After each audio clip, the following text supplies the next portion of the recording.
आज हम देखेंगे 10th क्लास का प्रतिस्थापन विधि का टॉपिक, जो कि बोर्ड के लिए बहुत ही इम्पोर्टेंट है। एक होता है विलोपन विधि और एक होता है प्रतिस्थापन विधि। तो विलोपन विधि तो हमने पिछली वीडियो में देख लिया था, अब देखेंगे हम प्रतिस्थापन विधि। ठीक है, ये विलोपन विधि से थोड़ा अलग होता है, सेम नहीं होता। इसमें क्या करेंगे, हम समीकरण 1 को लेंगे। जैसे कि अब समीकरण 1 से हम क्या देखेंगे, ये जो प्लस का y है बराबर के उस साइड में जाएगा तो माइनस में हो जाएगा, यानी कि 5 माइनस वाई। ठीक है, इसको हमने दे दिया समीकरण 3। अब ये x का मान तो हमारे पास आ गया, लेकिन ये हल नहीं है। हल कब होगा, जब संख्यात्मक रूप से आएगा तब हमारा हल होगा। ये अभी समीकरण के रूप में है। ठीक है, तो x का मान देखो हम समीकरण 2 में रख सकते हैं, तो समीकरण 2 में रखा, ये हो गया 2। ठीक है, x का मान कितना है, 5 माइनस वाई, तो रख दो 5 माइनस वाई माइनस 3y, बाकी सेम रहेगा। समीकरण 2 में मान रख दिया, अब गुणा करा दो, ये हो जाएगा 10। अब 2 का गुणा y के साथ करा दो तो 2y माइनस के 3y, और ये ऐसे चल रहा है।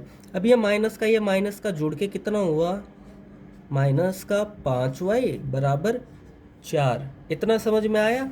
अब हमें क्या करना है, संख्या को हम सेम ले लेंगे, यानी कि एक जगह रख लेंगे। अब ये 10 प्लस में है, बराबर के उस साइड में जाकर माइनस में हो जाएगा ना, तो कितना बचा है इधर, माइनस का 6 बच गया। अब माइनस से माइनस को कट कर दिया हमने। अब ये 5 इधर गुणा में, बराबर के उस साइड में जाके बट्टे में आ जाएगा। ठीक है, तो हमारे पास y का मान कितना आया, 6/5। अब देखो, अगर हम इस y के मान को यहाँ रख देंगे तो हमारे पास x का मान आ जाएगा।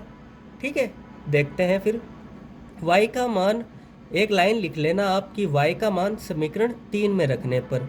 अब हम देखेंगे यहाँ पर x बराबर y 5 माइनस, अब y का मान कितना है, 6/5, तो लिख देंगे हम 6/5। अब हम ले लेंगे इसका लघुत्तम, ये हुआ 5। अब वज्र गुणा करा देंगे, 5 माइनस 6, तो कितना बचा, 25 में से 6 गया, 19/5, और यह आ गया हमारा x का मान।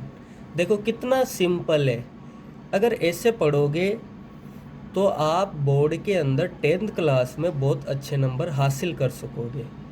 ठीक है, एकदम स्टेप बाय स्टेप पढ़ो, स्टेप बाय स्टेप।